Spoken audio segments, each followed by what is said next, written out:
Hello, my name is Mark O'Connor. I'm a Marist Brother from the Star of the Sea province, and I'm also a member of the St Marcellin Champagnat Association in Australia. I happen to be here in Rome as the Vicar for Communications for the Parramatta Diocese, writing letters back to my diocese in Australia about the Global Synod on Synodality that is just about to conclude. I have three main points to make as observations, and you can read my reflections in a link provided in this video. The first is that this synod is quite unique. It's an experiment of sorts, but for the first time, the over 350 delegates now comprise of religious members of institutes, lay women and lay men who have the right to vote, as well as many other facilitators and advisors who are present. So it's unique that all the other synods of bishops since 1971 have been only bishops. And frankly, many have commented, even bishops, that many of these previous synods were pretty boring in many ways because they comprised of bishops getting up and giving speeches for several minutes, and that took place for a month and people would go to sleep. And they say that Pope John Paul II would even bring his breviary into the synods and read the breviary while the bishops were giving speeches. So it didn't require all that much effort. You could fall asleep if you were a bishop, or you could be absent because you were in the synod tiered seating in the hall, and no one would really know. And there was a sense in which the bishops who were present, many of them, but not all, were often telling the Pope, especially John Paul II and Benedict, what they already wanted to hear. They quoted them extensively. Now, that's not a bad thing. However, Pope Francis has decided on a new approach.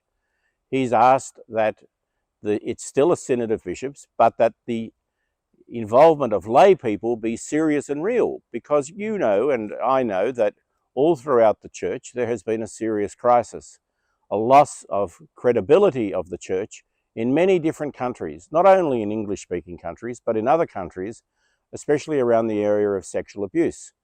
And Pope Francis has been talking about the danger of clericalism and the danger of authoritarianism and the danger of people not being fully involved and therefore walking away from the church, which we see in great numbers has already been happening in the last 20 to 25 years especially. So the discussions are taking place in the Paul VI Audience Hall around round tables. Those of us who have been involved in Marist chapters since the Second Vatican Council would be well aware of this approach of discussion and dialogue, questioning, listening, praying, and coming to a communal discernment. In many ways, religious life, don't forget Pope Francis is a religious, has much to teach the universal church, and it has taught the universal church to engage in dialogue with its members in this new way. So this process, which allowed much silence, much respectful listening of each other, and mixing around of groups so that people were talking to different groups of people and in different language groups for the whole of the month, was an enrichment for many. Many voices have told me that the whole experience of this synod was a very, very positive experience. It was also very tiring and very exhausting because, unlike in the past, as I mentioned, previous synod delegates did not have to engage all that much. But in this process of this synod, everybody had to be involved, and it was very obvious if they decided not to be involved. So the whole process of this synod has been an enormous gift to the universal church.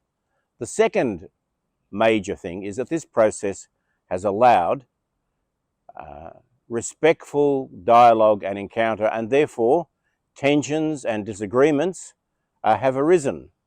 There are a few stories of a couple of bishops storming out of the small groups they were involved in because they said this is not a synod of bishops and they didn't want to listen to lay people.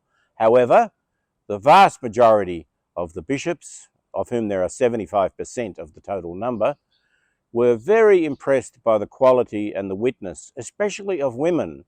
And one of the extraordinary gifts of this synod is that it's the first time that we have been able to listen in a formal synod of the bishops to the experience and to the witness of women, who, after all, do most of the work in the church and have often been ignored. So a very powerful witness of the women has been central to the success of this first session of the synod. Also, it is a global synod.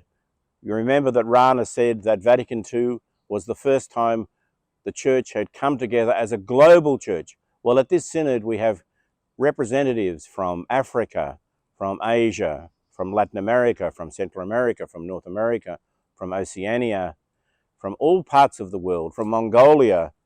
And it is enriching to see how the Universal Church is not just one Holy Roman Catholic Church in a monolithic structure.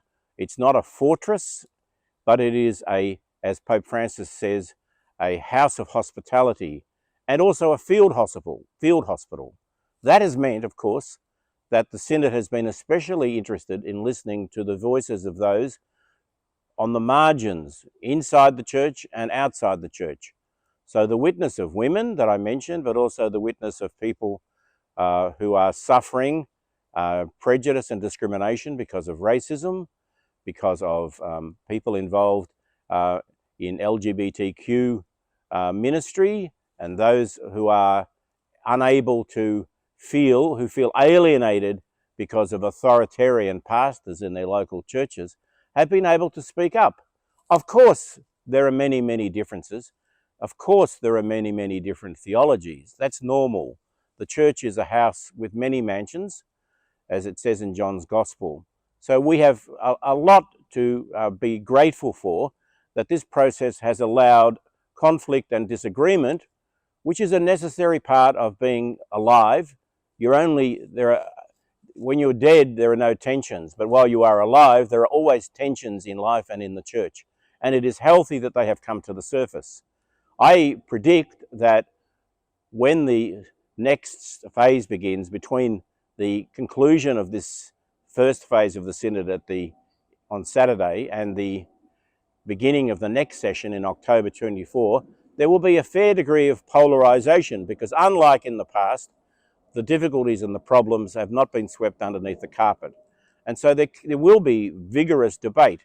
But the good thing about this Synod is that it has allowed people to talk to each other frankly, with civility and with great grace and listening. Even people who were opponents of Pope Francis and opponents of the synodal process, like Cardinal Mueller from Germany, have been able to see that there has been some good in it. There are other critics there, of course, mainly from the North American Catholic right-wing media, who are determined to bring down the whole synodal project. And of course, they're there on social media. I would not pay too much attention to them, because they seem to have a theology that the only person the Holy Spirit can't work through in the church these days is Pope Francis. That's a very strange theology when they have spent the last 25 years arguing for loyalty to Pope John Paul II.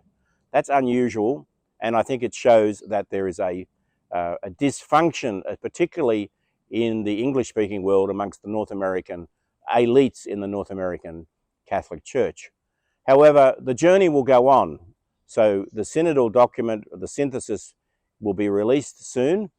Then there will be reception by the local churches. It will be sent back to the local churches all around the world, and they will go through a process of listening again to their delegates, of reading the conclusions or the provisional conclusions, and then also they will make recommendations, and there will be special commissions set up, because there are issues that are ongoing that the second session of the Synodality Synod will have to address. One is the issue of women in the church. There is this issue of women's deacons, which has been there for 2 papal commissions now, and people are saying, let's make a decision. We've been talking about this for years now. And then there are other issues which are more broadly connected with ministry.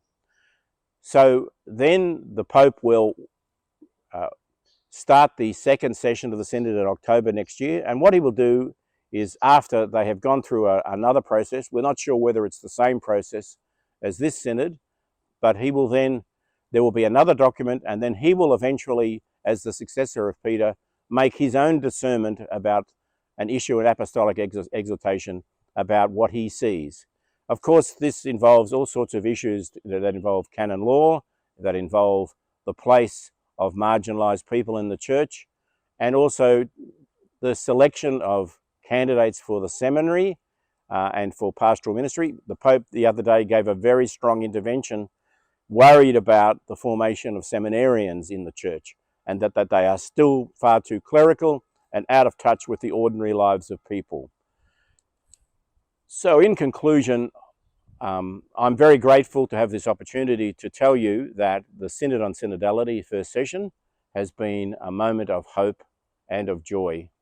It's not the end of the story. The Camino goes on, but rest assured that in Pope Francis we have a leader who is listening to the people of God and who is encouraging his pastors and his lay people to take an active participation and to listen to the Spirit, and we can confidently go forward that our church will continue to implement the Second Vatican Council.